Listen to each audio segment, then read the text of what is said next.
a federal courtroom in Chicago, Illinois, Thomas H. Gruder was convicted of income tax evasion on 3 counts. Pleading for leniency from the court, Gruder asked for 10 days in which to raise approximately $53,000 in back taxes and penalties which he owed to the government. His request was granted.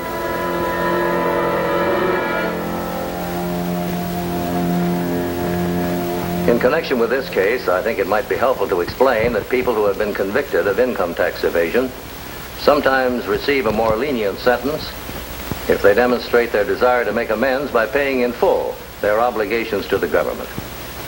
And now, in my role as Chief of the Intelligence Division, Internal Revenue Service, I'm going to tell you about a case which began with one man's attempt to pay his tax obligations and ended with another man's attempt to avoid them. This is Treasury File 6493, Internal Revenue Service. The case of the gentleman cheat.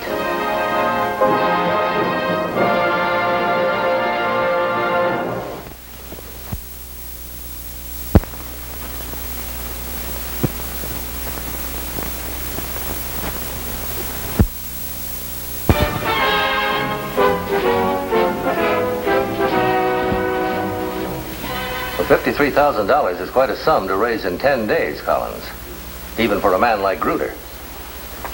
If he was still running his bookmaking parlors, or had a lot of real estate or stocks and bonds left over from his balmy days, it would be different. But according to his own statement at the trial, he had absolutely nothing left. So there appears to be some question as to how he can raise the money. Looks like his only way out is to borrow from friends. What sort of friends?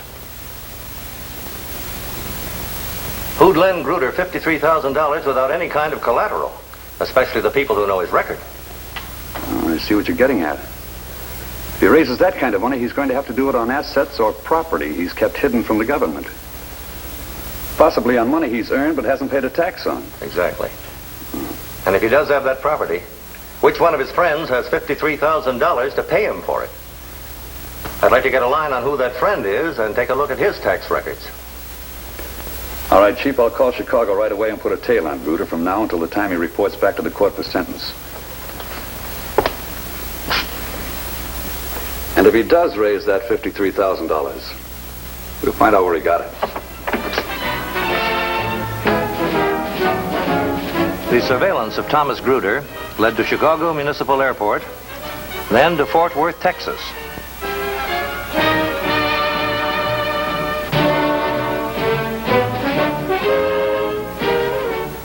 Where Gruder registered at an auto court and kept to his room for the better part of the next 3 days. On the 4th day, he received a visitor who was later identified as a clerk in a Fort Worth realty company. And the next morning, Gruder returned to Chicago, went directly to the district office of the Internal Revenue Service, and paid the director $53,000 in cash.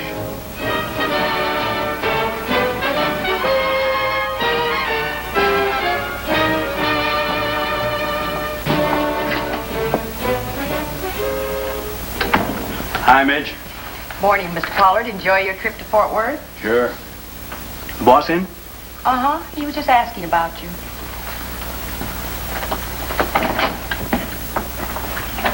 Hello, Al. Marty, didn't anybody ever teach you to knock before coming into a room? What for? Mitch said you were just asking for me. I know, but it don't look right for you to come barging right in on the president of a big organization. It's cheap. Why? Oh, never mind. How'd you make out, Fort Worth? Perfect. Went off like clockwork. The latest addition to the Baldwin Empire.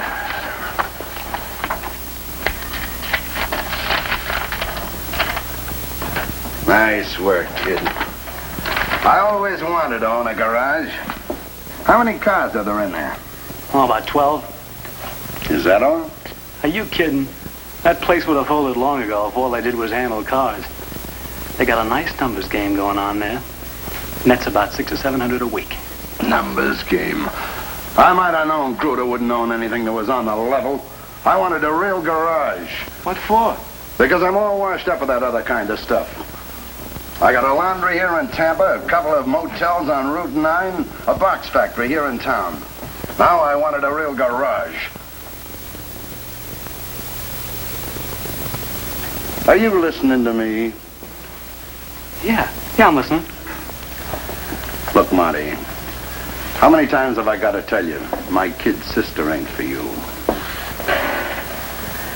Why not, Al? Why do you keep pushing her on to all these country club punks, these college boys? You close the door right in my face. What's the matter with me? There's nothing wrong with you, kid. You're a nice guy. And for anybody else in the world, I'd say you were fine. For my kid sister, Don't you have anything to say about that? If you'd give me half a chance with... Look, Marty, why do you think I gave up all that rough stuff and started going legitimate? For 6 years now, I've been on the up and up. And for one good reason. I don't want her to be like me. That kid's gonna be different. She's gonna be nice. Know nice people. Maybe even go to finishing school and learn something. What's she gonna learn? I don't know. Whatever you learn in finishing school. Marty, it's my kid's sister. Think I want her to be a crook like me? Al, I'm nuts about her. Does she feel the same way about Now look, you. Marty, don't go against me in this. We get along too good. If I ask you to lay off, because it's important to me. But, Al... Real important. Okay, Al. I'll see you later.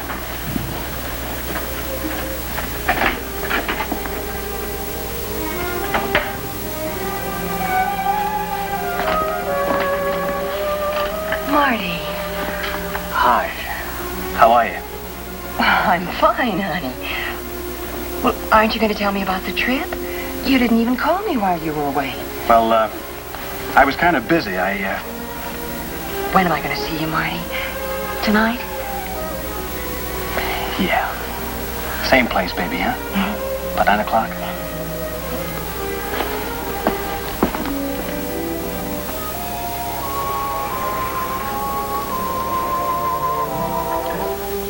Don't worry, honey. It won't be like this for long. I'll figure out some way to handle Al. But is there a way? If we can't even tell him we're in love, how are we ever going to tell him we want to get married? We'll tell him. When the time's right, we'll go right up to him and lay it on the line. I don't know, Marty. You can't tell my brother anything. Once he gets an idea, that's it. This is one he's had for a long time.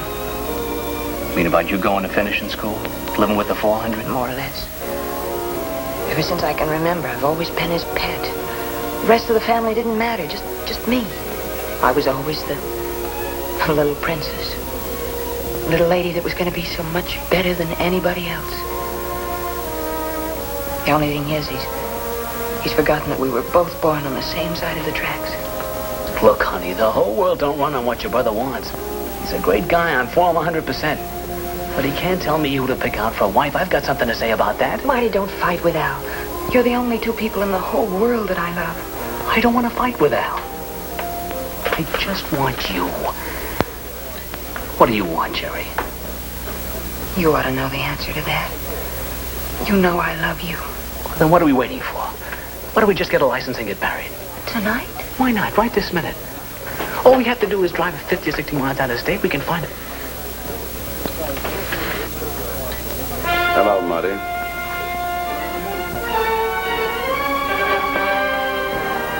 No, don't get up, Marty. Stay right where you are. My sister and I are just leaving. Come on, kid. Oh, wait a minute. Not here, honey. Let's not argue here. We'll talk it all out on the way home. You've got a bad memory, Marty. I told you something this afternoon I didn't expect you to forget. Look, Al, we got to straighten this out once and for all. We want to get married. We don't want to keep seeing each other on the sly like this. We don't want to do nothing behind your back. We want you to know how we feel. We want your okay on it, Al. Come on, kid. Come on. Wait a second, Al. You got to listen to me. Do I?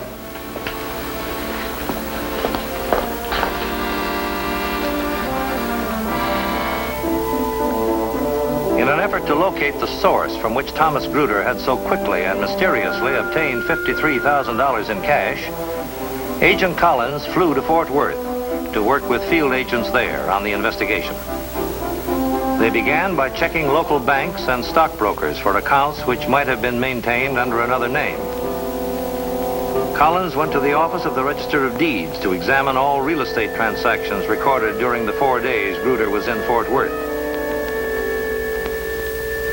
One transaction, the sale of a garage on the 3rd day of Gruder's visit, attracted his attention for 2 reasons. It listed the real estate clerk who had called on Gruder at the motel as the head of a company which sold the garage. And it listed the purchaser as another company apparently headed by another dummy officer, a Mr. Martin Pollard of Miami.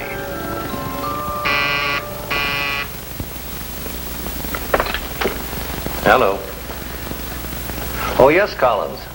Yes, I got your wire this morning. And we've been doing some checking on this Martin Pollard. Yes.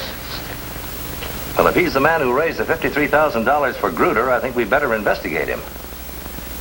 No, we don't have too much information on him. But according to his tax returns for the past 4 years, his only income was his salary of $150 a week. Pollard? Yes, I have a Martin Pollard working for me here. He's my chief accountant and assistant treasurer. Why? Oh, just a routine check on income tax returns. How long has Mr. Pollard worked for you? 4 or 5 years. And his salary is approximately $150 a week. Well, that's about right. What's wrong? Didn't he pay his taxes? Oh, just checking our records, Mr. Baldwin. Tell me, has Mr. Pollard any additional income from this company or from any other source that you might know of? I don't think so. To your knowledge, is he in any position to make rather large financial investments? Look, Mr. Collins, you're going to have to tell me what this is all about. But I have told you, Mr. Baldwin. Just checking our records. Has Mr. Pollard recently made any trips for you or for this company? Trip where? Well, that's what I'm asking you, Mr. Baldwin. Has he recently been away on business? Company business? No. All right, Mr. Baldwin. Thanks very much.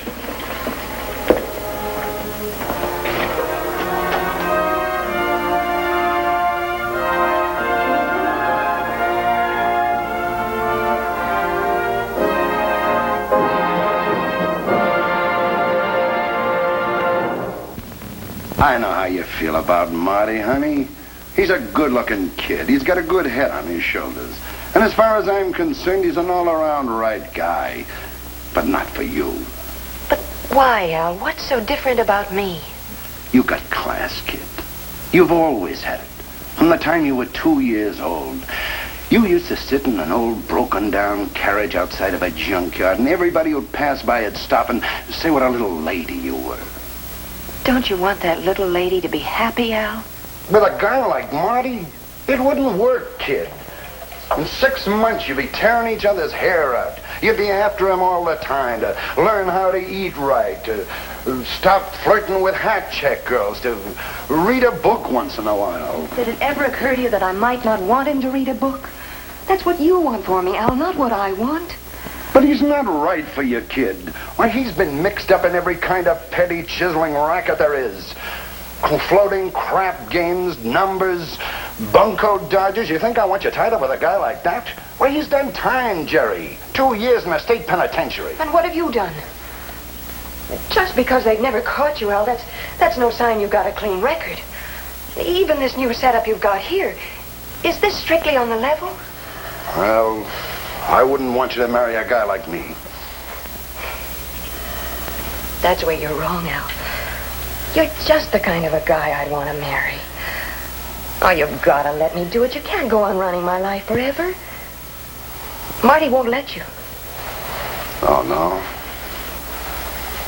Well, would you? If you were in his shoes? Don't be mad at me, Al. At least think it over, will you? Okay, honey, I'll think it over. I'll see you at the house tonight.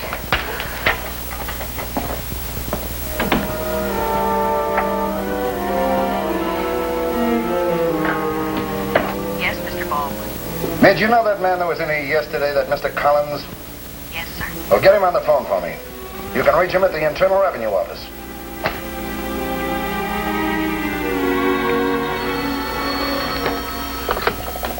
Collins.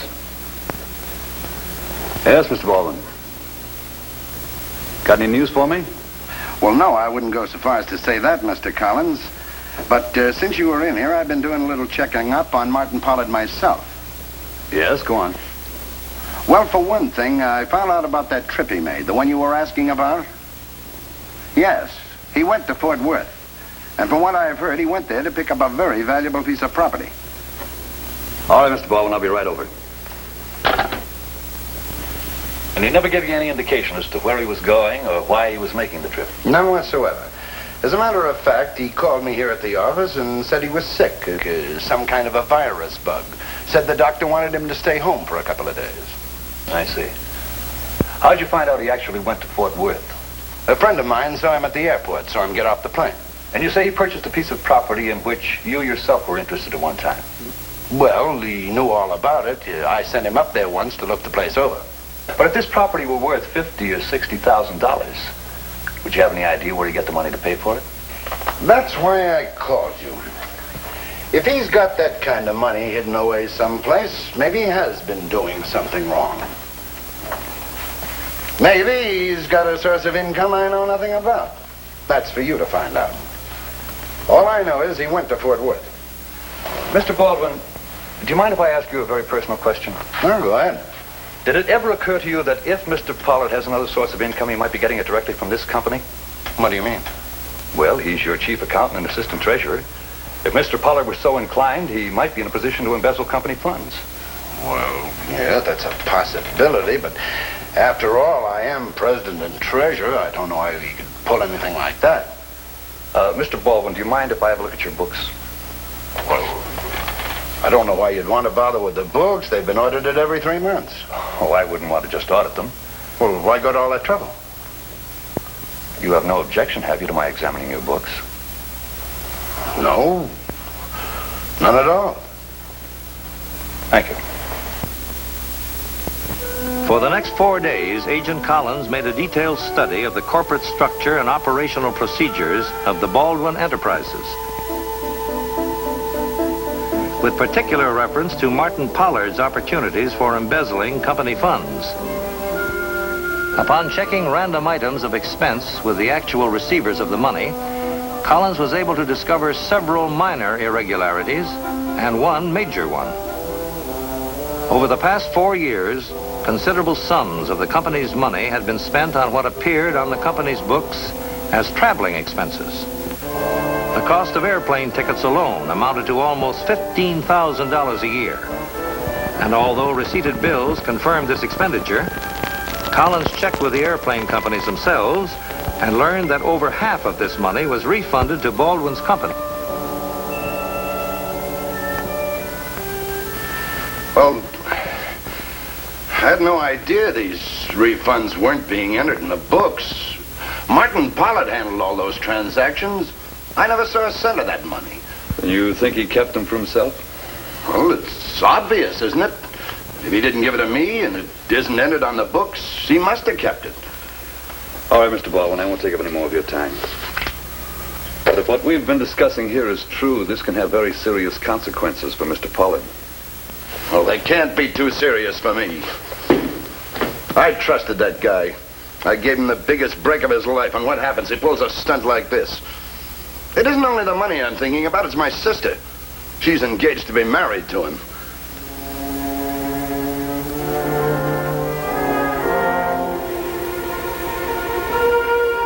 It's a lie, I tell you, a dirty, rotten lie. I cashed those refund checks and turned the money over to him. He's the one who covered it up, not me. All I get from him is $150 a week. Then how is it you were able to go to Fort Worth and buy a property worth $50,000 or $60,000? What are you talking about? I didn't buy that garage. The title's in your name, your company. But the rights are assigned to him. That's just a dummy sale. He made me buy it in my name. He's the one who really owns it. You have a written agreement to that effect? Well, no. I just signed the rights over to him. It's the truth, I tell you. Look, I'm the guy that does all this dirty work so he can look big and keep his shirts clean. Now he's trying to put the blame on me. Mr. Pollard, is it true that you once spent time in a Maryland penitentiary for stealing funds from a carnival? Now, wait a minute. Mr. Pollard, I just asked you a simple question. It's not a simple question. I know I haven't been an angel all my life. I know I did time. But I paid for it. And plenty. Paid for it after I got out, too. You should have seen the trouble I had trying to get a job. That's why I had to wait for guys like Baldwin, guys who didn't mind having an ex-con around to do all the rough stuff and deals that needed a little fixing. Mr. Pollard. You gotta give me a chance. Don't you see what he's trying to do? He's trying to frame me to take the rap for him. Why would he want to do that? You don't know this guy. He'd do anything to keep me from marrying his sister. Lie, cheat, send me to jail, anything. A little while ago, I thought he was a great guy because he gave me a break when I needed it.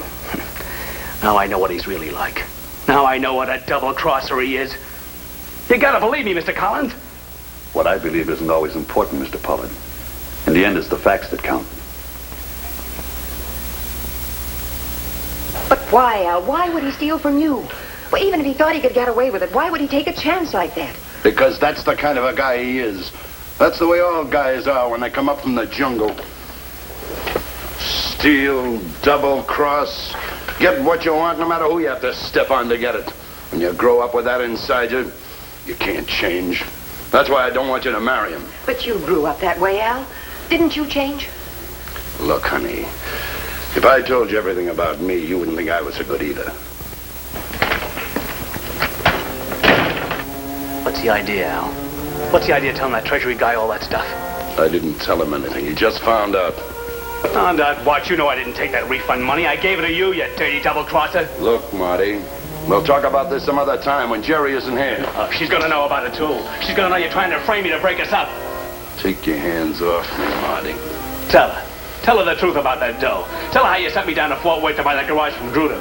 Go ahead, tell her. I don't know what you're talking about. I never even knew you went to Fort Worth. That's so. Marty! Get up, you double-crosser. Get up and tell her the truth. Marty, stop it! You gotta know the truth, honey. You gotta know what I am, whether they send me to jail or not.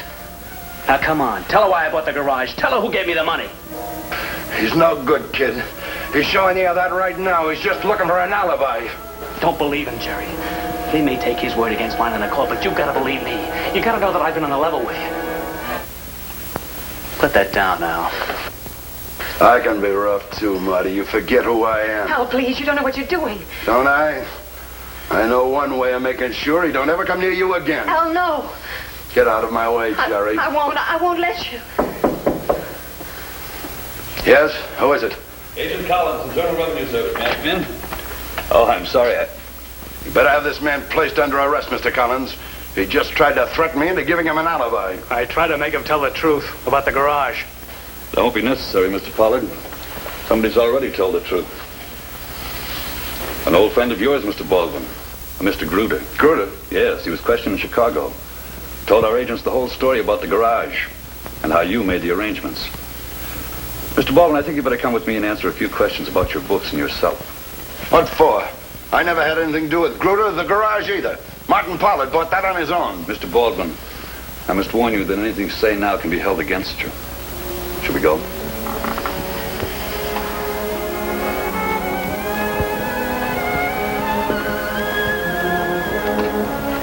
Oh, Marty, what'll they do? What'll they do to him? I don't know. I guess whatever he wanted them to do to me.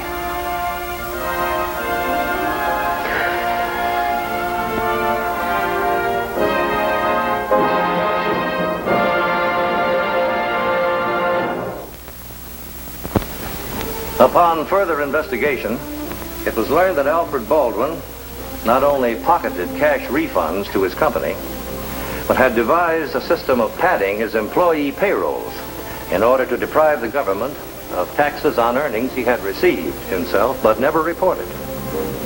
As a result of our investigations, Baldwin was eventually tried and convicted on 6 counts, for which he received a sentence of 2.5 years. Almost $150,000 in back taxes and penalties was recovered by this department. And an additional penalty was also recovered from Thomas Gruder. No charges were brought against Martin Pollard. And so ends a case in which a gentlemanly cheat was brought to justice.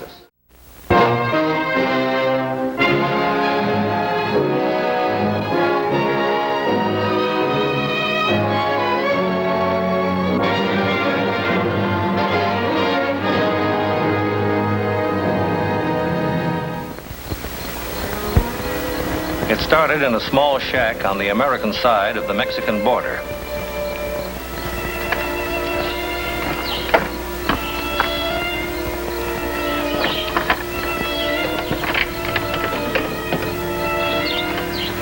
Morning.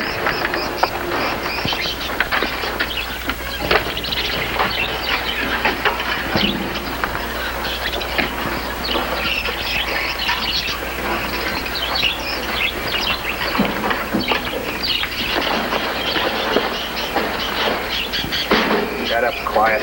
How old are they? 4 weeks. Even 6? Ah, they're just a little sleepy from the ride. Here, take a look.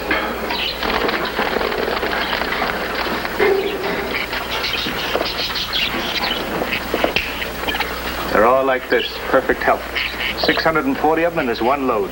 And what's the price? Same as before. You take the whole load, $1.50 a bird. How do you do it, Kane? How do you sell them so cheap? Where do you get them? Look, you want the birds, pay me. Just don't ask any questions.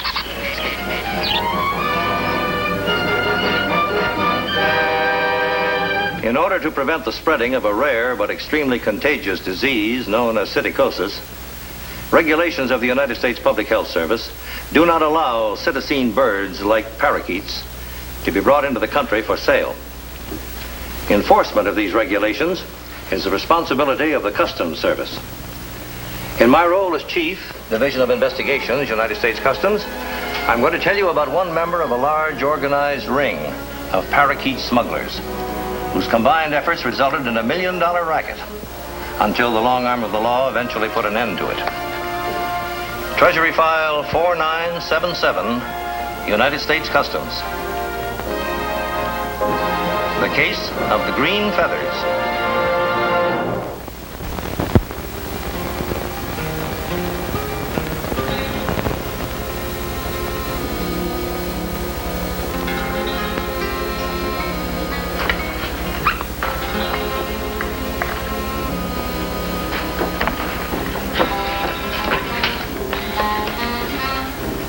Again, Maria? Again you go out tonight? Only for a little while, Papa. My friend have a car. Almost a new car. And it rides so beautiful. Like you can't tell the motor is running. And who is this friend with the car? Who is this man who makes your eyes to shine when you talk about him? Americano, Papa. Big, tall Americano. With a beautiful smile and silver to jingle in his pocket. And what do you know about this man? Where he come from? And why he come to Nogales to give you a ride in his car? I like better you go for a ride with Miguel. Miguel. Who cares about Miguel? When I marry Papa, I don't want to marry a man like Miguel. He's a nice boy, Maria. He have a good farm. And what I can do with a good farm? Feed the pig, take care of the goats, make a family and get so fat I don't fit in a chair? No, Papa. When I marry, I want to live in a big city with lights and music. Oh, where I can dance, go to the movies, see double feature. Not Miguel and his goats. And what you see with this Americano? Why you come home so late when you go out with him? And why he don't bring you home sometime, eh? Tell me, Maria, tell me. What kind of the man take you out till 4 o'clock in the morning and let you come home alone? He did not, Papa. 4 o'clock, Maria. I wait up for you that night, and nobody take you home. From the window, I see you come down the street alone. He left me off on the road, Papa, so the car won't wake up the neighbors. We were afraid they might talk. Maria, where did you go with that man that night? Why there is mud on your shoes when you come home? And little feathers on your coat. Little green feathers. Where they come from? What are they? How I know what they are? Feathers. It's no business of yours anyway. It's my business to be your father, Maria. Papa, he's here and you've made me late. Don't go, Maria. I am afraid for you to go with this man. Papa, I am late. You do not go, I say. Please, Maria. You are my heart. Let me go.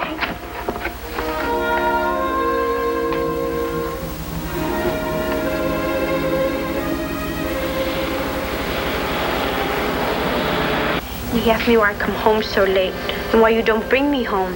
Well, don't worry about that, Maria. He probably figures you've been going out too much, having too many dates. I might feel the same way, too, if I was your old man. But the feathers, He asked me about the feathers on my coat. Oh, well, now look, honey. There's 1,000,001 things you can worry about if you want to start looking for them. Only this kind of stuff ain't important. It is important to me, Ralph. I never do anything like this before. If not for you, I don't do it now. You ain't sorry, are you? And every time we pull one of these jobs, it puts you that much nearer to just what you want. I don't be sorry if you love me, Ralph. I don't be sorry if I know where we go when we finish these jobs. Tell me about Tucson and Phoenix.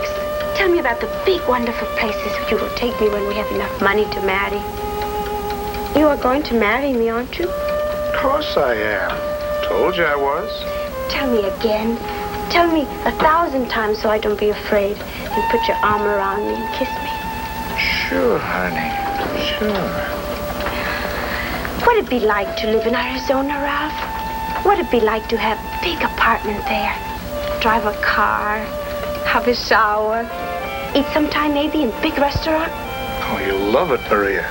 We'll get ourselves a little place in Phoenix and really settle down. They have big stores in Phoenix. They have lights and music and places to dance at night. They have television there. They got everything, honey. Just wait and see. Everything.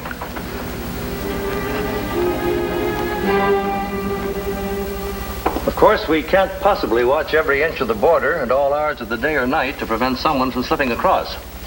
But we can do the next best thing. You mean, sir, trying to find out where the parakeets are coming from? Exactly. Find out where they're being sold and who's buying them in large quantities. Our information from the Treasury attaches in Mexico City indicates that thousands of these birds are being shipped into Mexico from Holland by air. And their suspicion is that these shipments are intended for smuggling into the United States. Any idea what dealers are handling these shipments? No, not yet. But if we establish surveillance of Mexican airports in the border area, perhaps we can find out. Perhaps we can also find out who's buying from these dealers or any others in abnormally large quantities and be ready for them when they make their next move. It's a pretty big job, Chief. Investigating all the parakeet farms and dealers in Mexico. Perhaps we can't check on all of them, but we certainly can concentrate on those in border towns like Mexicali, Nogales, Juarez, as far east as Laredo. Now, you can't handle it alone, Lansing, so there'll be 4 of you. Each one of you covering a separate sector. Right, Chief. Now, your particular territory will be right in through here, Lansing. These 400 miles on either side of Nogales. That's pretty sparsely settled country up through there, and there shouldn't be too many people handling parakeets in that area. No, that shouldn't be too hard to cover. I covered very much the same ground in the Wellington case. That's exactly why I sent for you. I want you to leave tomorrow, Lansing. Our information is that the traffic in illegal parakeets has been increasing steadily, particularly here in the Nogales area. And we've got to put a stop to it. Yes, sir. For the better part of the next 2 weeks, Agent Lansing went from town to town on the Mexican side of the border, talking with parakeet breeders, dealers, and others who handle the birds in quantity lots. His purpose was to determine, if possible, whether their sales had increased to any considerable extent in recent months, and also who might be buying the birds in large amounts. Posing as a possible buyer, Lansing became friendly with several merchants in the Nogales area, and during his discussions with them, picked up some information about a new buyer who was purchasing the birds in fairly large numbers. By discreet questioning, he learned that it was a woman, a young, attractive Mexican woman who paid in cash for the birds she bought, packed the cages in an old jalopy of a car, and drove off in the direction of Nogales. And from this same dealer, he was able to get her name, Carmen Gonzalez, the Mexican equivalent of Jane Doe.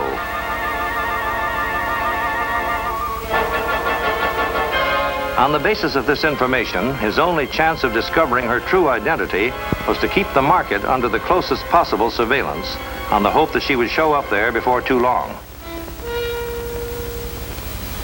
Oh, it's so beautiful, Ralph. Oh, it's the first time I ever have anything so beautiful to wear. You'll have plenty of things, kid. You just stick with me and I'll teach you how to live right.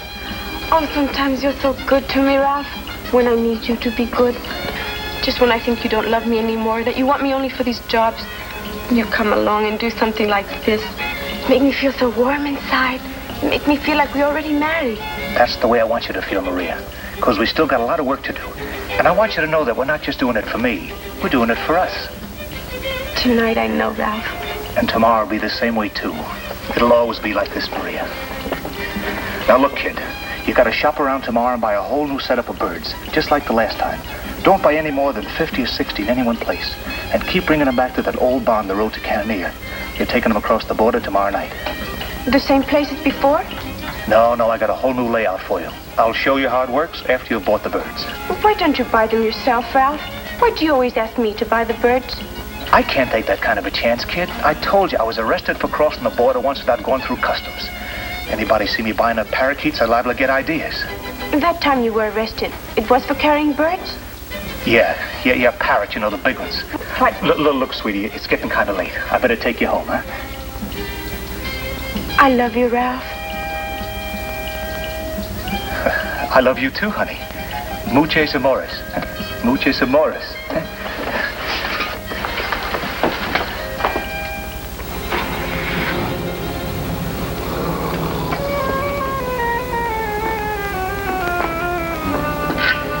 I have the light. Papa, you frighten me. I'm sorry, Maria, but you frighten me more.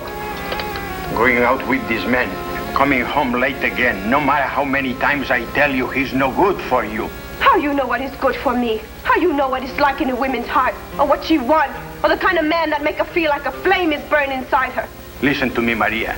I have found out about this man. He's a crook, a liar, a cheat. Papa! It's the truth, Maria.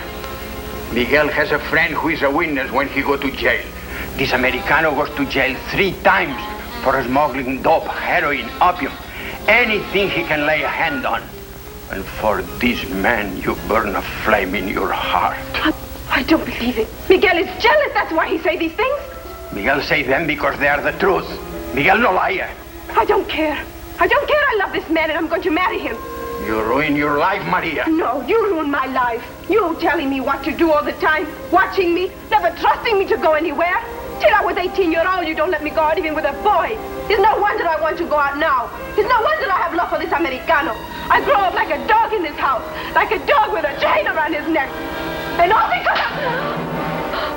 Look at that, Maria. You have said enough.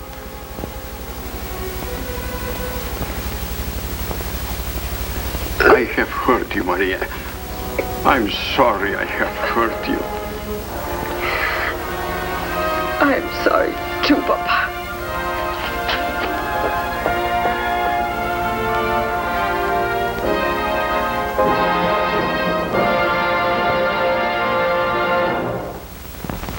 Of keeping Granado's market under surveillance, the woman Agent Lansing had been hoping to see finally appeared, making a purchase of 6 dozen 4-week-old parakeets.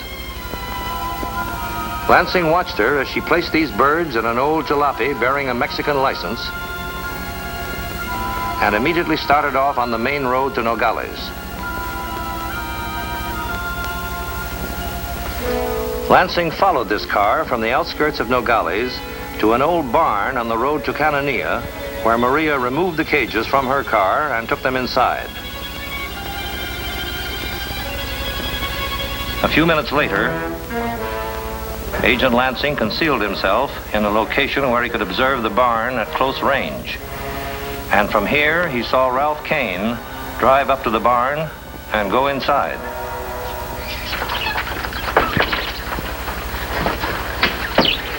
Where'd you get them? Granado's place? Si, Granados. Good. So that makes the last batch. It's only about 3 o'clock.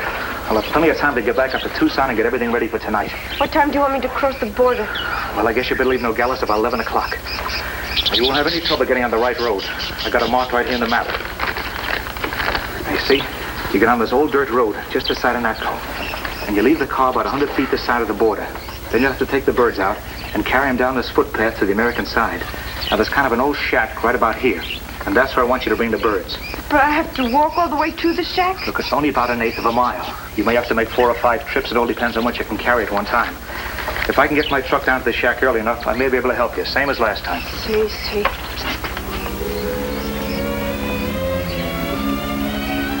What's the matter, Maria? Don't you care about all this? Ralph, when you be arrested for crossing the border, they send you to jail. Oh, look now, honey, we got a million things to do. Let's not start asking a lot of silly questions. Now, let's see, what else is there? Oh, yeah, the breadcrumbs. Ralph. Don't forget the breadcrumbs, kid. Soak them in the tequila. And then be sure and feed them to all the birds. We want them to be quiet and sleepy when they leave here. Because if they squawk, they'll have to get us into trouble. Ralph, when you be arrested for crossing the border, what you take with you? I told you, parrots. You not try to take heroin, opium? Who told you that? Look, what difference does it make? You take one thing, you take another. It's all the same. It's not the same to me because you lied. So I lied.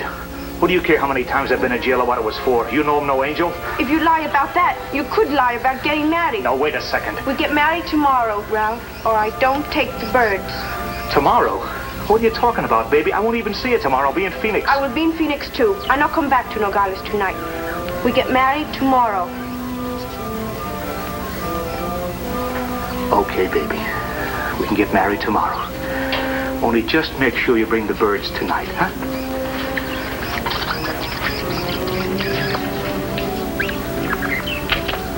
I'll see you later, honey. And don't forget, I love you.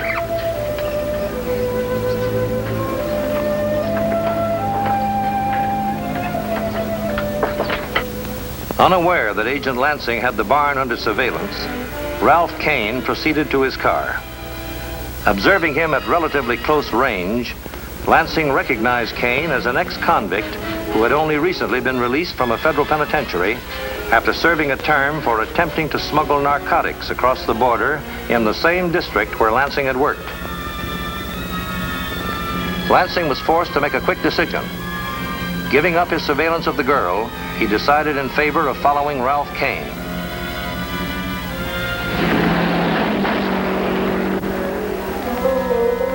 The pursuit led back across the American border to Tucson, Arizona, where Kane proceeded to a local garage, where he rented a light truck and left his own car behind. Yes, Lansing. And you followed him all the way to Tucson? Well, that's fine. Now, if you need any extra men, get in touch with Haynes. I'll set it up for you from this end. All right, Lansing. Good luck.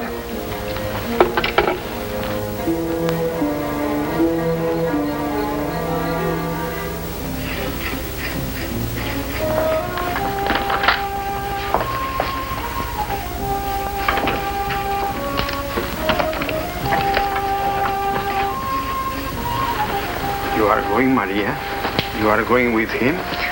I left you, no, Papa. I'm not coming back. Maria, you go with this man because of me. Because I don't be a good father to you. It is not my fault, Maria. I have never bring up a girl before. If your mother was alive. I haven't time to talk to you now, Papa. No time? When you go away and you don't come back? No time to talk to your father. Maria, I know what you do. I have looked in your car. You have parrots, the little ones in the back. You keep away from there. It's mine. I buy it with my own money. You buy the car, Sissy. But the parakeets you buy for him, and for him you take them across the border. Keep quiet, Papa. For him, my own little girl become a thief. I don't let you do it, Maria. I don't let you go with him. You don't stop me.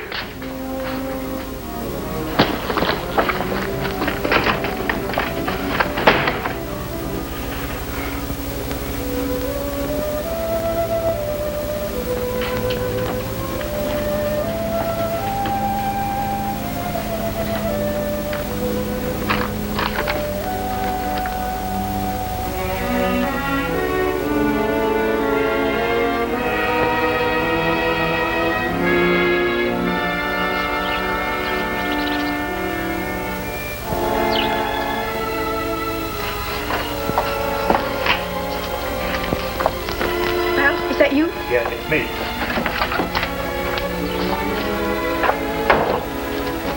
How you come here? I did not hear the truck. It's down the road away. I wanted to make sure nobody was around before I drove up in it. Everything okay? You got all the cages? See. Any trouble at the board? Anybody see you? No, everything is fine. Good, good. Ralph? Huh? We get married tomorrow? Yeah. Well, aren't you going to kiss me? Oh, sure. Well, we gotta get moving, kid. I'll go get the truck and... I come for Maria. I come to take her home. How did you get here? Who told you about this place? It's time to go, Maria, before it's too late. The police are looking for you already. Please. They come to the house to ask about the birds. They ask where you are. When? What did you tell them? But I can tell them. Maria's good girl.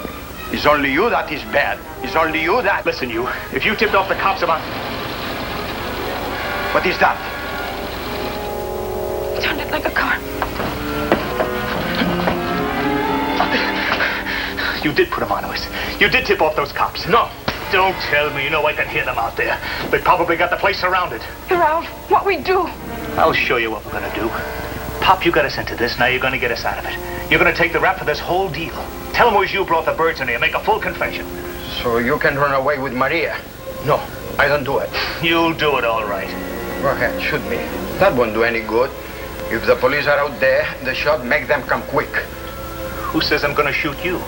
What? Come here, Maria. Come here. Now maybe you'll know I mean business. Open up.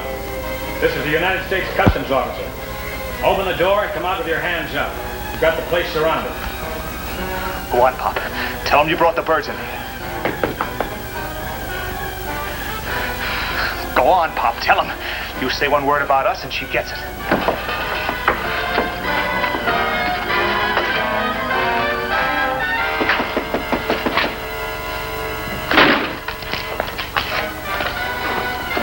Didn't you hear us knocking at the door?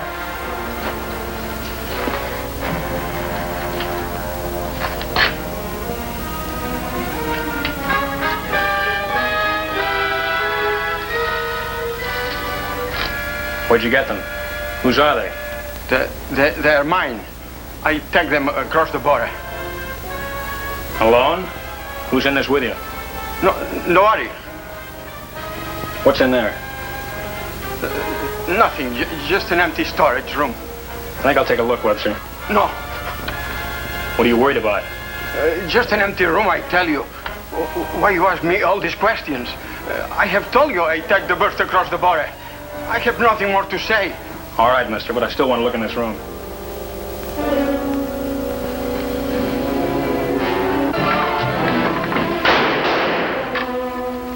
Throw the gun out, Kane, and then follow it with your hands up. I know it's you in there, Kane. I've been telling you since 3 o'clock this afternoon.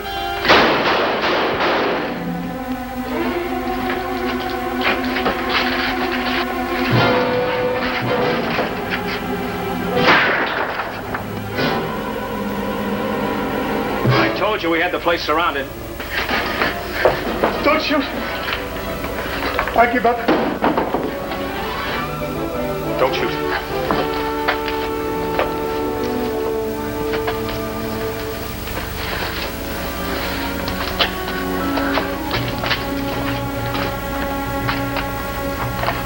Maria.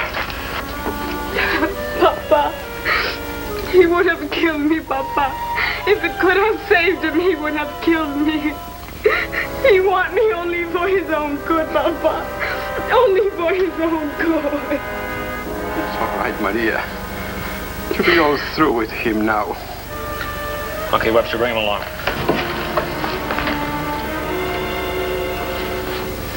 I'm glad, senor.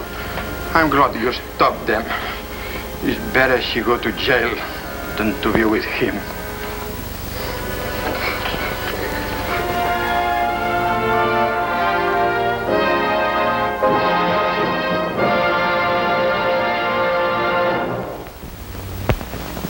Maria Reynosa pleaded guilty to a smuggling charge and became a witness for the government in its case against Ralph Kane, who it was subsequently discovered had 4 other drivers besides Maria, helping him smuggle parakeets into the United States. Maria's father, against whom no action was taken, became a witness too for the prosecution. In this drive against the parakeet smuggling ring, Kane was one of 5 Americans found guilty of smuggling and sentenced to federal penitentiaries for terms of 6 to 8 years.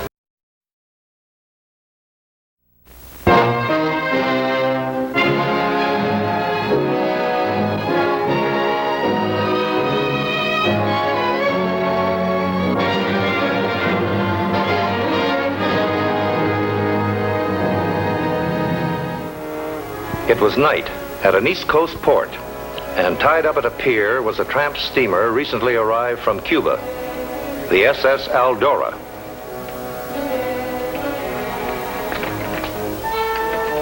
Hey, what's the big idea? Open up, Prescott, it's me. Lucas? Yeah. Just a second.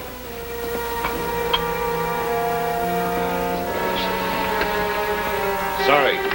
I thought you'd gone ashore. Forgot my pipe. What's the idea of locking up? You getting modest or something?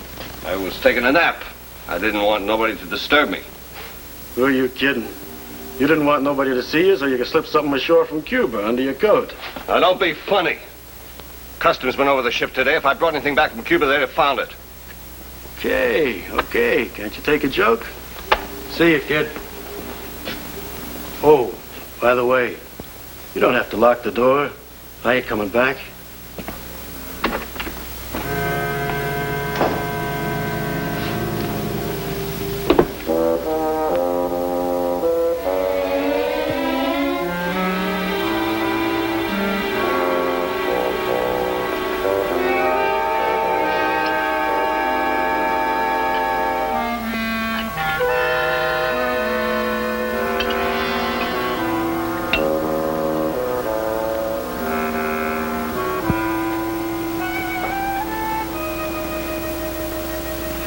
Traffic in perfume, illegally brought into this country from nearby ports like Havana, is spotted by customs inspectors in 99 cases out of 100.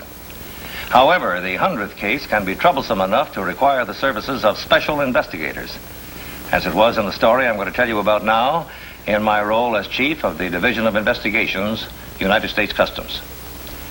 This is a story of a cleverly concealed racket, operated by a man who took one chance too many.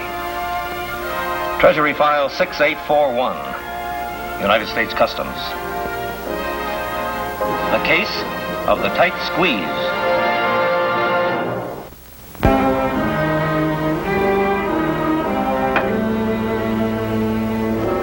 That all you got, Prescott? Where's the rest of the stuff? Well, there are 3 dozen here and 3 dozen more aboard ship. I couldn't take them all off at once. I look like Santa Claus. I'll bring the rest tomorrow. All right.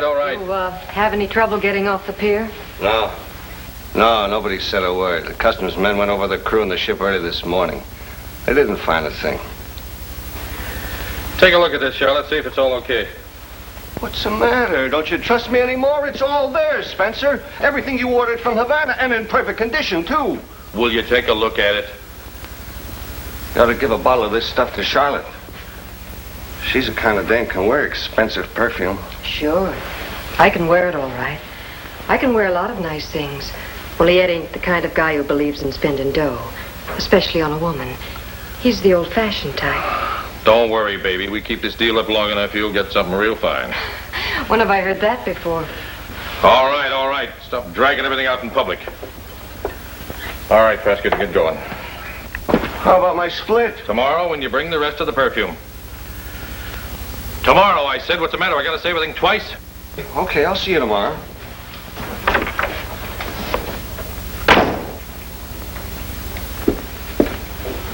You got a lot of nerve talking to me like that in front of that punk. Oh, what did I say? It's the truth, wasn't it? I don't care what it was. I like a little privacy. I like to have a dame all to myself, even when she thinks. Oh, stop it, Ed. You're mussing me up. Now, look, baby. My deal with you is more than just perfume. You know what a jealous guy I am, so don't rub me the wrong way.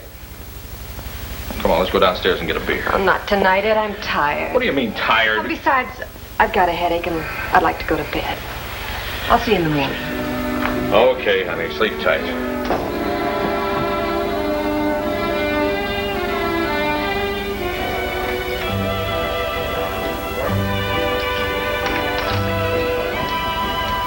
I meant what I said tonight about you wearing expensive perfume. You ought to have everything you want, sweetie. With me, you can get it. Sure. All I gotta do is tell Spencer I ain't his girl no more. I'm fed up.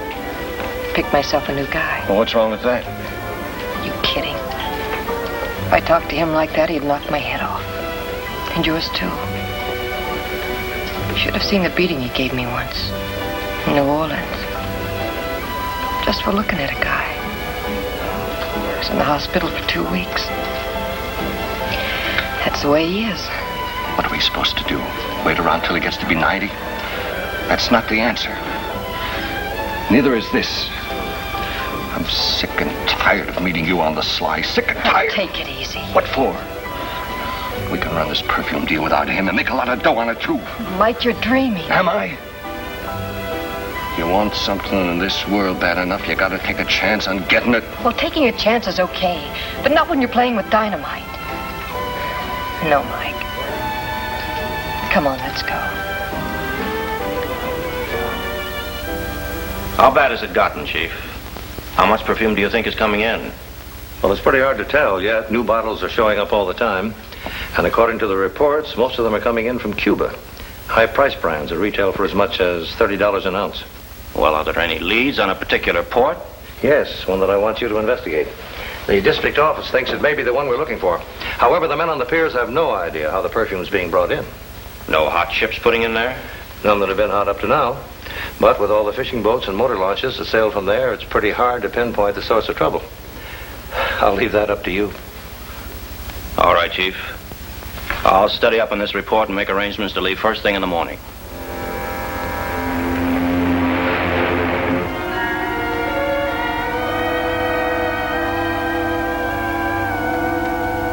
And here's the list you asked for, Ross. The names and tonnage of all the ships making scheduled runs to Cuba. We're also getting a list of the crews. Thanks, Inspector. Are any of these ships in port at the present time? Let me see. Yes, these two docked this morning, and this one's in for repairs, the SS Eldora. She docked last Thursday. Mm-hmm. All right, Inspector. I'll check the crew list with you as soon as you have them ready. But in the meantime, I think I'll just move around a bit and get to know a few seamen.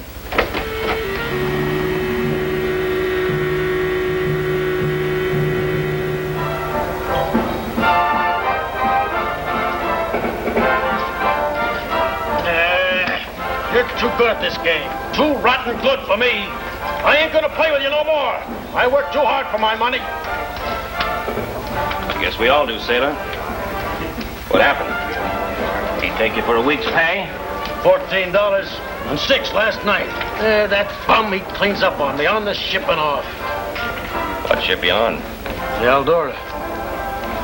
I haven't made a winner for 3 weeks now. Yeah, that's what used to happen to me when I was working ships. I'd save up all my pay for a good night in port and then lose it all in a crap game. Why tell me?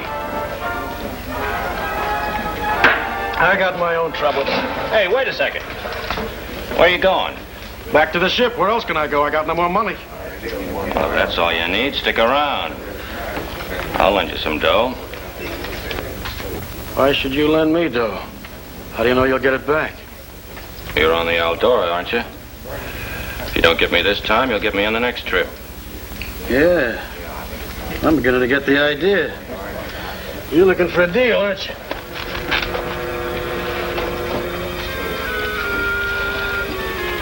The Eldora goes to Cuba, don't it? Maybe some of the boys bring back something good sometimes. Could be. I could do with a little stake, all right. Maybe I could put you next to something good. Like what? You'd be interested in a deal for some French perfume at bargain prices? Might be. Well, I don't handle it myself, but I might be able to put you next to the guy that can swing it. Mike Prescott. Yeah, if there's anything you want to know about the Eldora, ask him. Prescott? Who's he? The chief steward. He knows everything.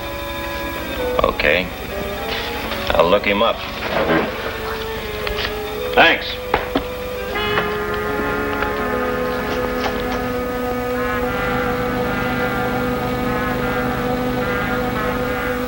Suppose I do like Lucas says and I can get some perfume in from Cuba. How much can you use? As much as you can deliver. What's my split? How much do I get for commission? Whatever you're getting now, plus 10%. Who says I'm getting anything? You're barking up the wrong tree, mister. Except for what Lucas says, I don't know nothing about you. That shouldn't be too hard to find out. I just finished a stretch at Atlanta for bringing in watches. Go ahead and check me if you want. I'll think about it. Okay, Prescott. If you make up your mind, let me know. I'm staying at the Uptown Room and House.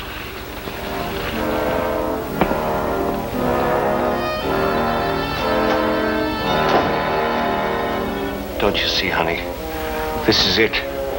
This is the chance we've been waiting for. A guy to take the stuff off our hands once I bring it in from Cuba. And what about Spencer?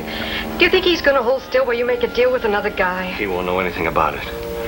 Let me try it with this guy just once. If it works out okay, we'll make a deal. This isn't the only port in the world. I can change ships and work the deal from anywhere on the coast. Oh, it just won't work out, Mike. You'll only get yourself in a jam, and you'll get me in one, too. No, baby. This will get you out once and for all. In a couple of weeks, Spencer won't even know where we are. We can leave him flat if this guy pans out. Then maybe we'll have some time for ourselves. Oh, Mike, you shouldn't be here. Spencer...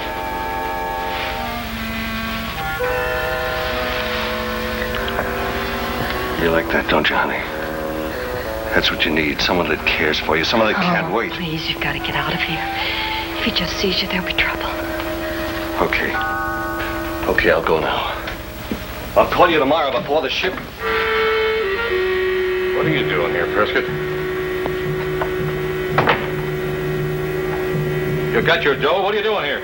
Well, I thought you might want to talk over plans for the next trip. I'm shoving off tonight. Is that why you're here alone with her? What's going on here, Charlotte? Where do you stand with this guy? No place, Ed. You're just making a big fuss about nothing. Why, he just dropped by. Hey, now, just a minute. Oh, shut up. But you got this all wrong. Shut up, I said. And you get out of here and stay out. From now on, you make your deliveries to me someplace else. Because if I ever catch you in this room again, I'll break every bone in your body. You understand? Yeah. All right, get out. Now I want to talk to you.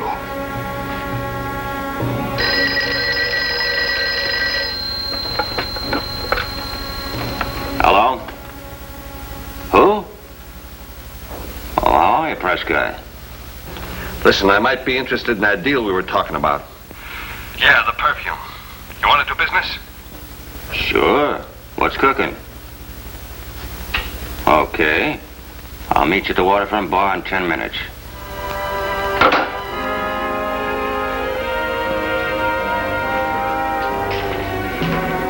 Now, I'm just saying if. You understand? If. I ain't guaranteeing I can get you 6 dozen. But there is an awful good chance I can swing the deal. The only thing about it is you gotta keep it quiet. Good and quiet, because if Spencer finds out I'm doing this with you, he's liable to plug both of us. I ain't gonna say anything if you ain't. Say, Prescott, how do you get this stuff in from Cuba? Look, I deliver it. I don't tell how it gets here. But if we're gonna be partners in this deal... Partners or not. I bring the stuff in, you buy it. That's all there is to it. Where does this guy Spencer fit in? He don't. If our deal works out, I change ships and drop him like a hot potato. And you do bring it in on a ship. Now, look, Ross, you keep asking questions and the whole deal's off. All right, all right. I just want to know one thing. When do I get the perfume? In about 5 days, we're shoving off tonight. I'll send you a radio on the way back from Havana if the deal works out okay. Is it a deal? Why not?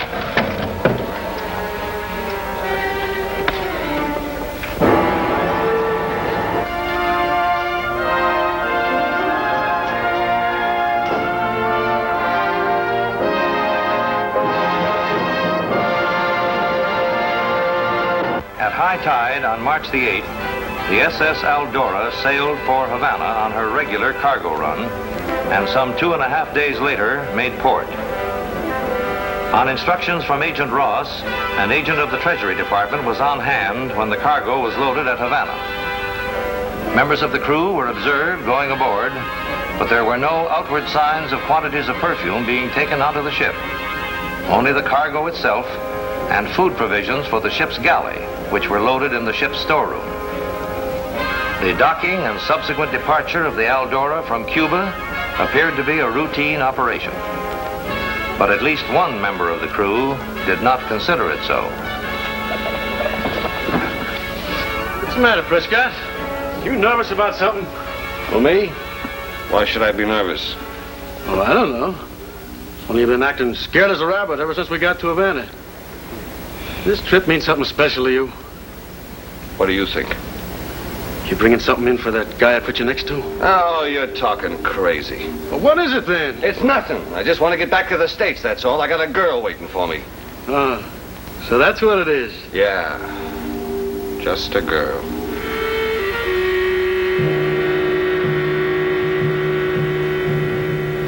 Eldora docks Friday.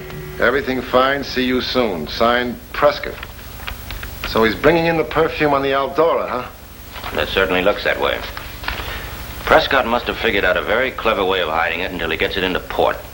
Oh, if there'd been perfume on that ship in the past, we would have found it. Somewhere in the crew's quarters or in the holds. What about the storeroom, Inspector? Prescott's a steward. Maybe he has some way of hiding it among the provisions. No, that wouldn't do him any good. Each time the ship docks, the storeroom is locked and sealed. And the seal isn't broken until the customs officer breaks it just 5 minutes before she sails again. And at that time, no one is allowed ashore. Well, he's getting that perfume ashore some way, and it's up to us to find out how. If he brings in any perfume on the Eldora this trip, it'll be a small miracle.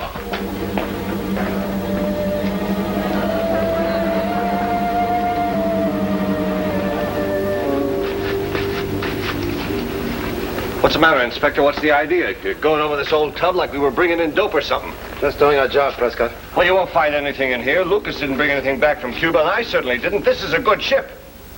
Okay, that completes the inspection. We'll check the manifest in the storeroom and call it a day. Sure thing, Inspector. I'll get it for you right away. Tomatoes, cigarettes, adhesive, beans, peas. Spars, rope, lead, paint. Tuna, anchovies, and 6 bottles of wine. That's it. Okay, let's lock it up.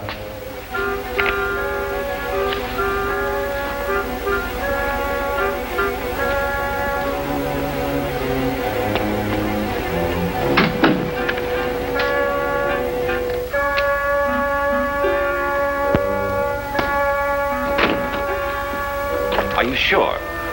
Are you sure, Inspector? You went over every inch of that ship from top to bottom.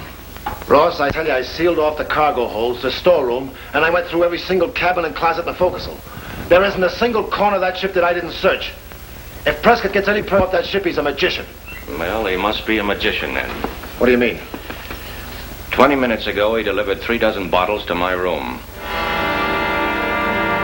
Now, come on, tell me the rest of it. Well, come on, tell me. I'm giving you $50, ain't I? What happened after you left Havana? Well, nothing happened, really. I told you he was kind of jumpy about this trip. And I told you he bought some perfume while he was in Cuba. But outside of that, nothing happened. Oh, yeah, one thing. On the way back, he said something about his girl. Said he wanted to get back here to see his girl. You tell your name? No. Well, what happened after you landed here? Did he go see this girl? No. What did he do? What did he do? Well, he went to the uptown rooming house to see that guy who wanted to buy perfume. Then he made a delivery. How could he? How could he have hidden anything on that ship when customs went over with a fine-tooth comb? That I don't know. He never told me what he did with the perfume after he bought it. He never told me how he got it ashore. But this time, I know he made a delivery. Okay, Lucas. Here's your dough. You don't have to watch him for me anymore. From here on out. Okay, beat it. Who's that? Just a seaman from the Eldora. I asked him to keep tabs on Prescott for me. What for? Oh, look, Charlotte.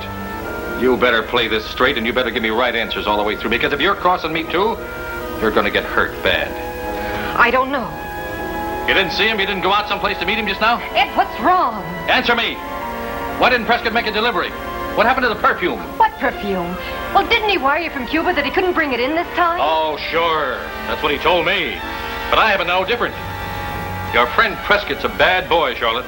He's going to get it plenty. Ed, what's the use of trying to... Shut up! There's only one thing I want to know from you, and you better tell me the truth. Is he playing this stunt alone, or is he in it with you? Oh, Ed, I don't know what you're talking about. He hasn't said a word to me. Okay. Ed, where are you going? That's my business. Just you stay here till I get back.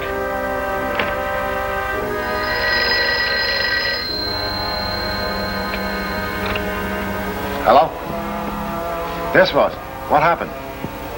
Well, I just got through talking to Prescott.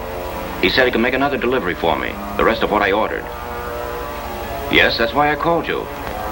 As soon as he left me, he went right back to the ship. I followed him to the pier. All right, Ross, I'll get over there right away. We'll go aboard together and break the seal in the storeroom. I want to make sure there's nothing missing.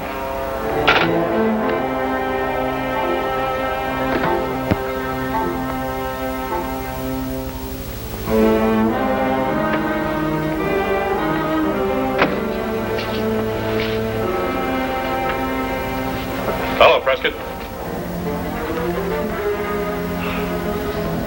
What are you doing here? I was just going to ask you that. Getting ready to deliver some more perfume? Well, no, I told you I couldn't get any for you this time. That ain't what I heard. You're wasting your time.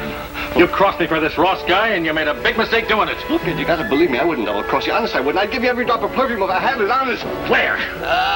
Where? You got 2 seconds to leave. You don't tell me where it is. I'll tell. All right, where? Up there in the storeroom. I keep it to the food boxes. I know when we get into port. Who you kidding? That storeroom's sealed. You can't get in there. I can't. I can get in and out without breaking the seal. All right, how? You show me, quick. You show me. Show me how you get in there without breaking that seal.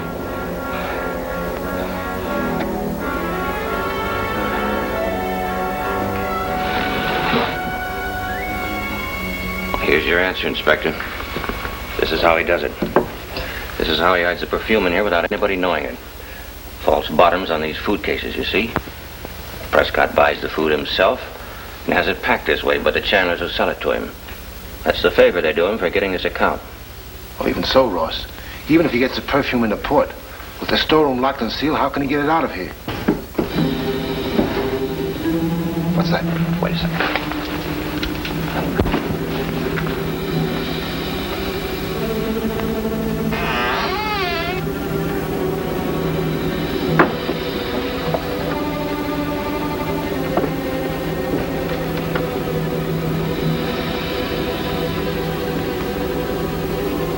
You see, Spencer?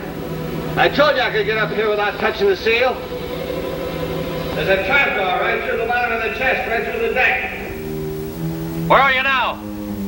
Don't you try to pull a fast one on me, wise guy. Are you up in the storeroom? Well, don't you see I am? I'm up in the sea chest. I took off a section of the ventilator and came up through the deck. Yeah? Well, bring me down something. Bring me down a bottle of perfume. Sure, I'll get it for you right away. Well, where are you? Where are you, Preston? What's taking you all this time, Preston? If you're crossing me again, so help me out. Prescott! Prescott! I'm up here, but I'm not coming down. You what? Prescott! You lousy skunk. I'll really get you this time.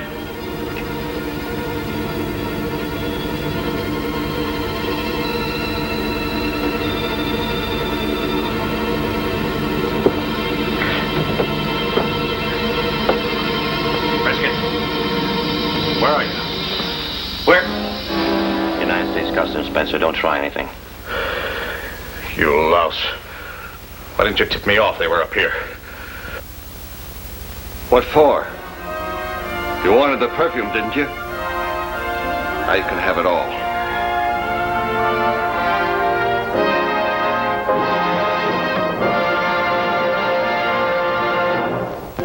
Mike Prescott's ingenious device for removing expensive perfume from the sealed and locked storeroom of his ship and smuggling it into the country was self-made.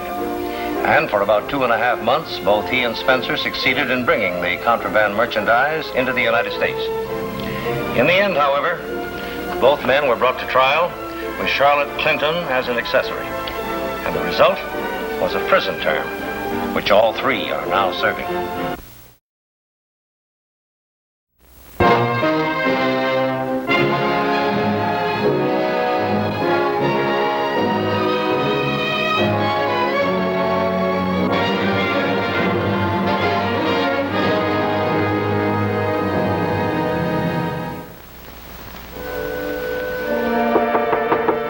Honey.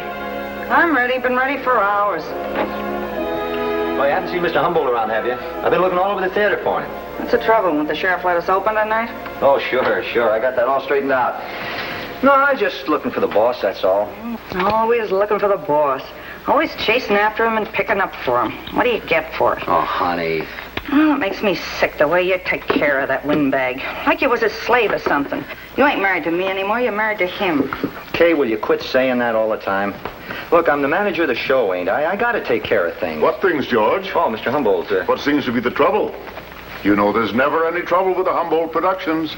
That's been the secret of my success. No matter what town we're playing, no matter how small the audience, we always give a show. Look, Mr. Humboldt, I've got a letter for you. I think maybe we better go back to your office. Well, you leave it in there, George. I'll be with you in a few minutes. Well, Kay, how's my favorite leading lady? Some favorite. The last time you seen my act was in 1946. Why don't you sit out front and look at your own show sometime? Maybe you'd part with a few bucks. Make it a little better. Now, you know, we never spare any expense when it comes to the Humboldt Productions. We give our shows exactly as they're given in New York, only we don't charge New York prices. But as far as the production is concerned... Mr. Humboldt, I think you better read this letter right away. I'll read it later, George. But it's from the Internal Revenue Service, sir. Oh, really? I wonder what they could want from me. Excuse me, Kay.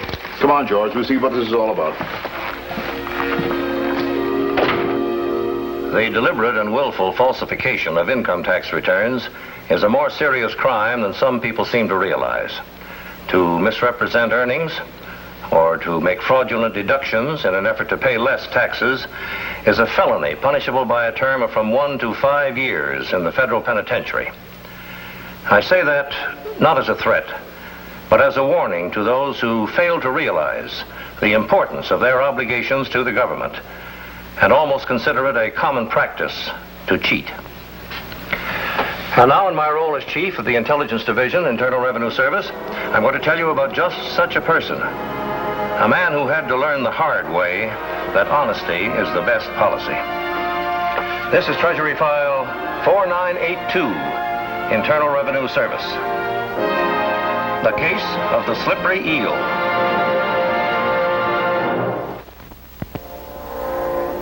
It's remarkable. It's remarkable what little faith the government has in me.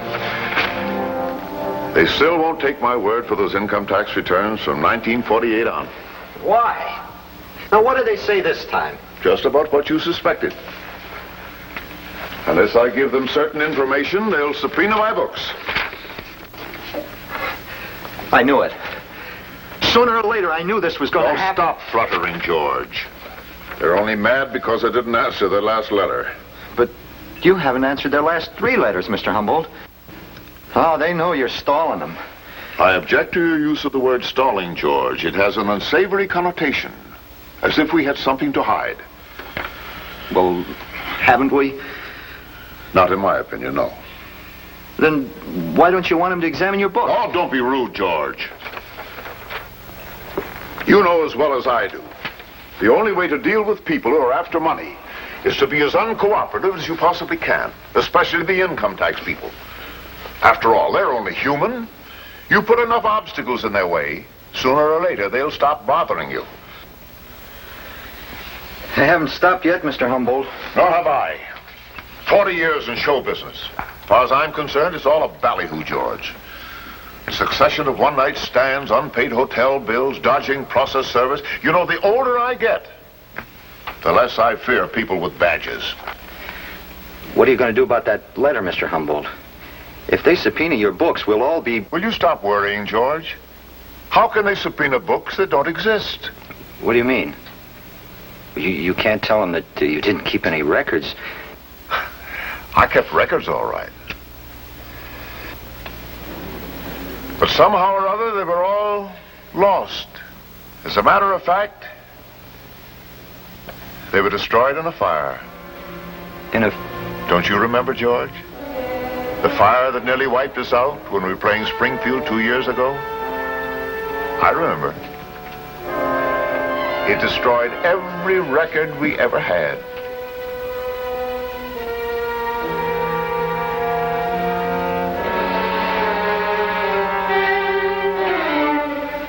That's the trouble, Chief.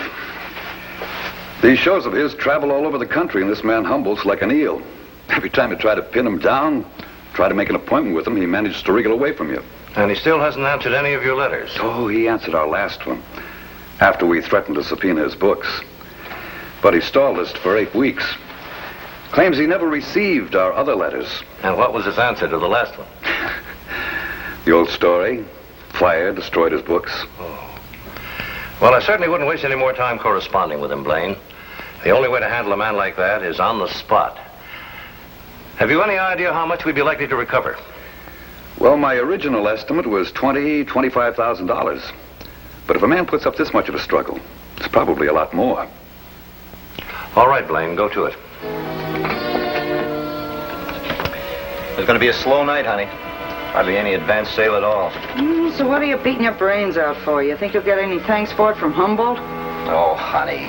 You know, penny pincher won't even buy me a new costume for the first act finale. It's almost 10 years old. I wore it for him in 3 shows before this.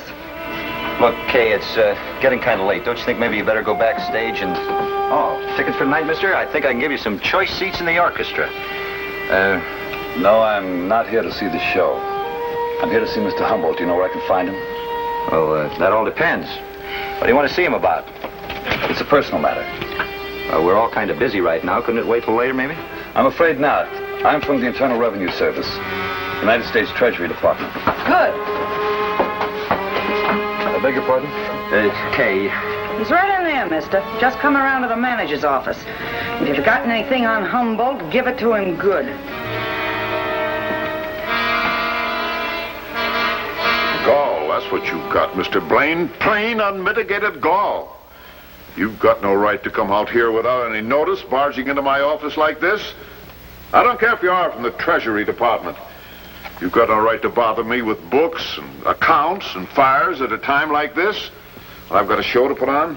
Well, I'm in no particular hurry, Mr. Humboldt. I'll wait. Well, you'll have a long wait. You better turn around and go back where you came from. I've come a long way in order to see you, Mr. Humboldt. I'll wait. Yeah, I can't see you now, and that's all. There you are, Guido. That'll do till tonight. I'll be busy after the show, too. Well, when can I see you, Mr. Humboldt? How about the first thing tomorrow? Tomorrow? No, that's a bad day. I'll be busy with transportation schedules right up to showtime. There must be some time when I can see you. Monday. Monday morning at 10 o'clock. I'll be here sharp at 10. You'd better see me tonight, Mr. Humboldt. Monday morning at 10 o'clock, this show will be in Davenport.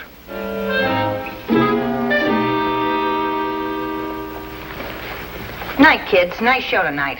Thanks, Kay. Take care of yourselves now and get some sleep. We're breaking in that new routine on the matinee tomorrow. We'll be there. Good night, girls. Good night.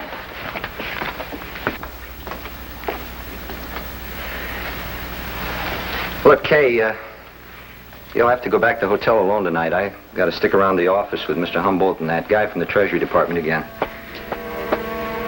He's got the old man over a barrel.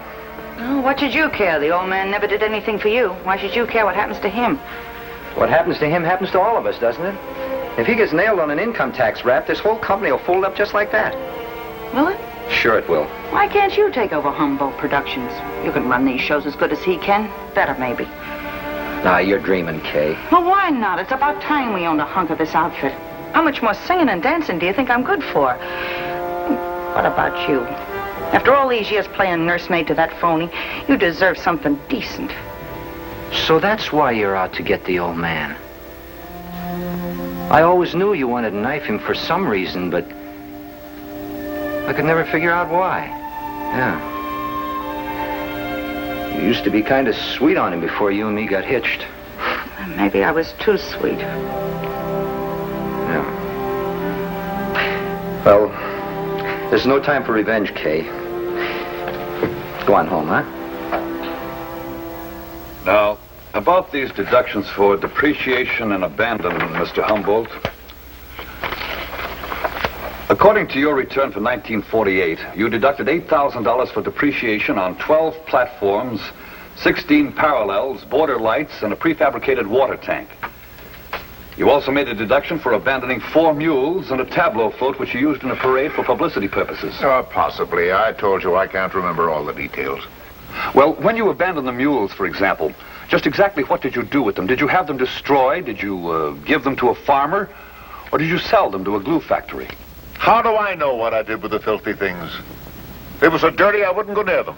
But, Mr. Humboldt, if you claim a deduction of $350, I have to know whether or not you sold them, and if you did, how much you got for them. I also have to know what you paid for them originally and whether or not there was a profit.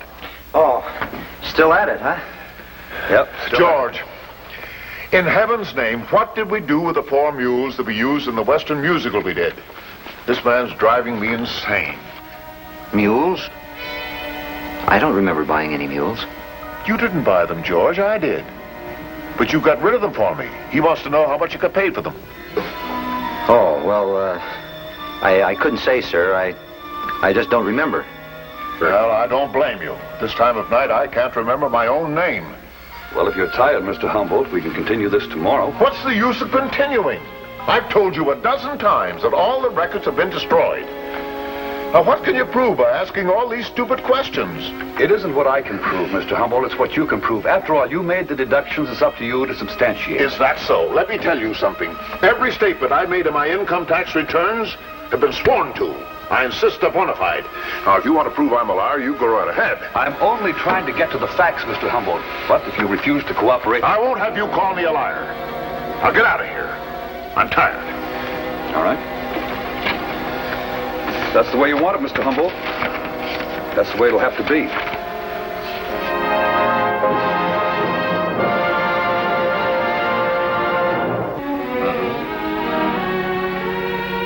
Really, Blaine? He actually had the nerve to ask you to get out of his office? Well, if he has no records and he refuses to cooperate, we're going to have to go after him with everything we've got. What about that woman you were telling me about, the one who seems to be out for Humboldt's scalp? Well, I think she's going to be very helpful, Chief. She's been in practically all of his productions. She should have plenty of information. Yes, her husband's the manager of the company. Well, work that angle. And make yourself conspicuous, Blaine. If you keep on investigating right under his nose, you may get him to tip his hand. And he's over at the theater again, Mr. Humboldt. I can't get rid of him. He hung on like this in Springfield, Davenport, Des Moines, and now it's the same thing here. 3 times already he's been backstage talking to Kay, asking questions.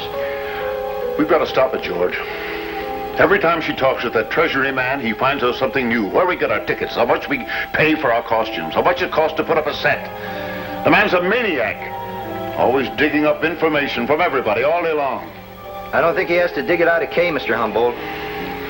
She's just telling him everything she knows. Confound it, George. Can't you shut her up? Well, You know what'll happen if they ever find out those deductions are phony? I'll have to pay them. I'll have to pawn everything I own. Even that won't be enough. I might lose the show. I might even have to go to jail. Jail? They'd send you... What do you think they'd do? Pat me on the head and tell me not to gyp them anymore? Oh, no, but shut up. For 20 years, I've kept this rattletrap business going with spit and old pieces of string. Skinning theater owners, dodging process servers, one jump ahead of the sheriff. Sure, it's been a rat race. Shortchanging Hicks is a stinking way to make a living. But it's my life. The only one I've ever known. I'm not going to be dealt out of it. Wait a minute, Mr. Humboldt. Where are you going? I'm going down to your hotel room, and I'll shut Kay's mouth if it's the last thing I ever do.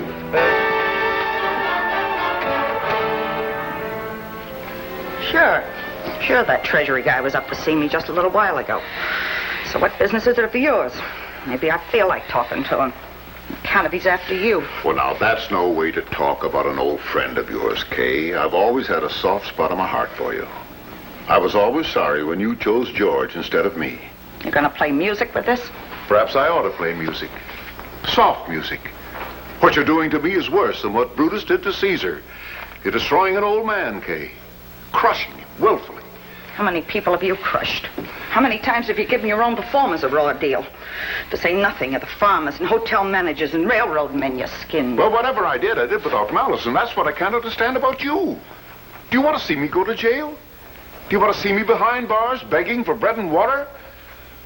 What have I ever done to you to deserve all this? Plenty. Now, Kay, whether you know it or not, every time you talk to that Treasury man, you give him a new lead. Not that we have anything to hide, especially. Who are you kidding? That Treasury guy has got your number, but good. What do you mean? All those deductions you've been taking. You think he don't know what the score is? What did you tell him, Kay? What did you tell him? Get your hands off me. Get your hands off me or I'll dig your eyes out. I don't know what you told him. I told him what a dream boy you were. How you picked me up in Kansas. Made me fall in love with you. How you promised to get me into the movies. How you got me to run away from home and my family so I could go to work for you. For buttons in that ratty little burlesque show you were doing then. How you kept stringing me along for years while I was eating my heart out. Till you got tired of me and dumped me for that striptease artist from Jersey. That all you told him? Wouldn't you like to know? You're bluffing. Am I? Ask him about the fire we had. The one that burned up all your books. What do you mean? Go ahead. Ask him. He knows we didn't have any fire. He knows we didn't have any publicity parades or prefabricated water tanks or floats or a lot of other things you deducted for. Go and try it. Just try it.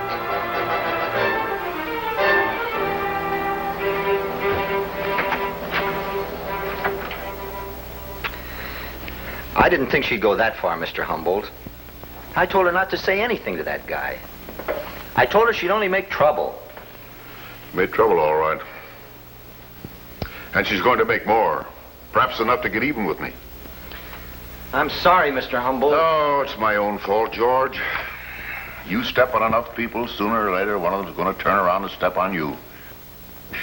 You know, perhaps I've been wrong all my life.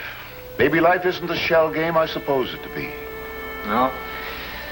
What is it, then? Oh, for people like me, perhaps nothing. It's the suckers who really get something out of their lives. Not people like me. After all, honesty is the best policy. For you, Mr. Humboldt? For everybody, George. Everybody. You know, I've just made a great decision. I'm going to turn over a new leaf. Make a clean breast of everything. I'm going to go to that Treasury man and tell him the whole truth, even if I have to go to the chair for it. But... Now, don't Mr. try Humboldt... to dissuade me, George. I've made up my mind to be an honest man. Make my life an open book.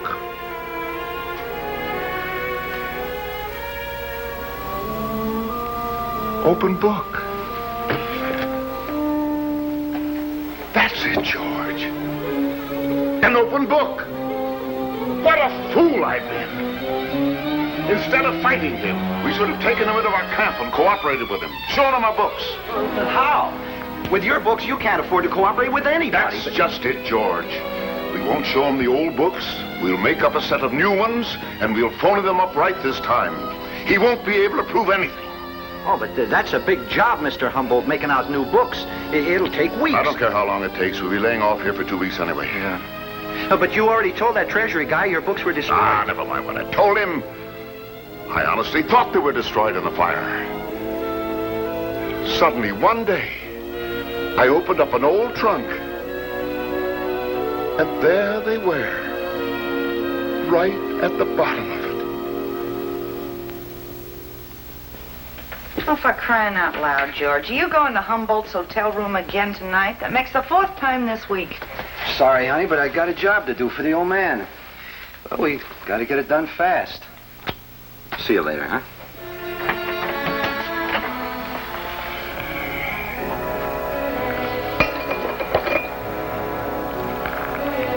Oh. Keep at it, George. Keep at it. I can't stall that Treasury man off much longer. We have to be done by Friday.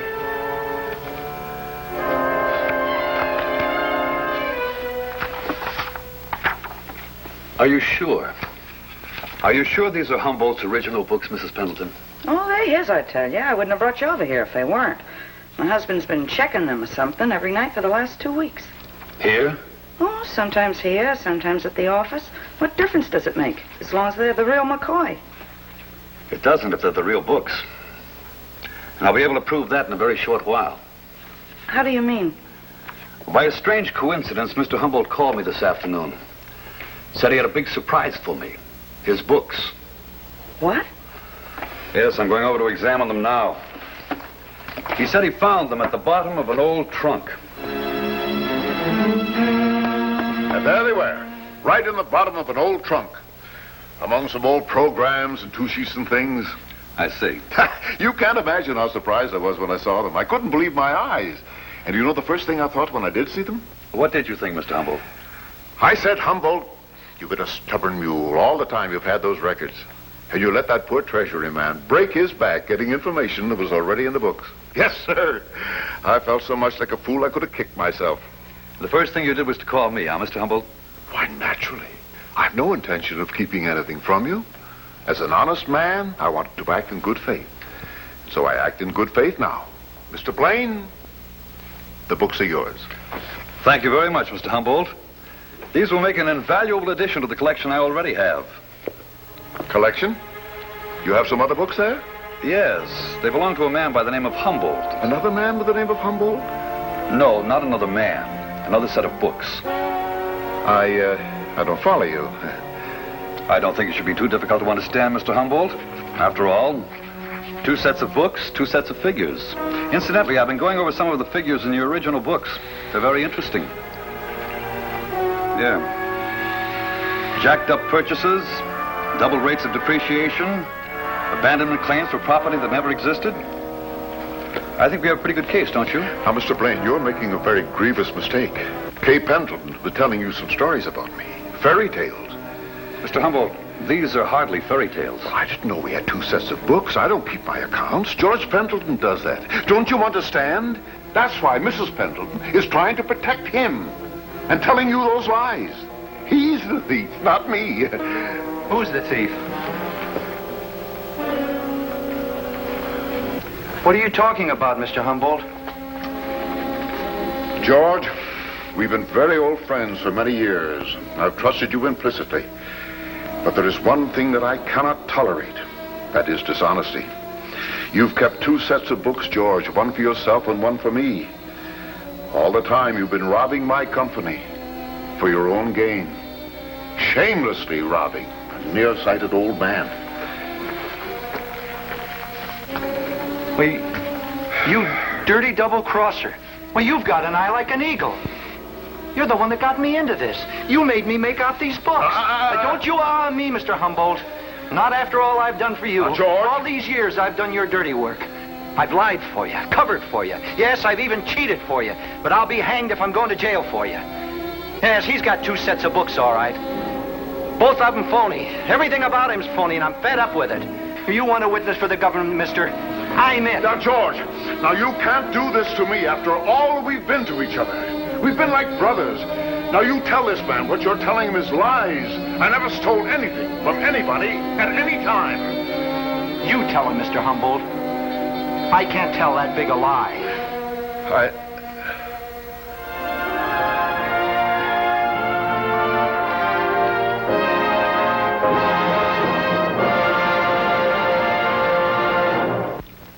Avery Humboldt, who insisted to the bitter end that his own business manager, George Pendleton, had kept 2 sets of books in order to swindle him, was brought to trial for attempting to evade the payment of income taxes of almost $76,000 and was convicted on all counts. He was sentenced to 2 years in a federal penitentiary, and $60,000 was recovered for the government in penalties and back taxes. No action was taken against George Pendleton, who testified at the trial for the government and helped to bring a very slippery eel to justice.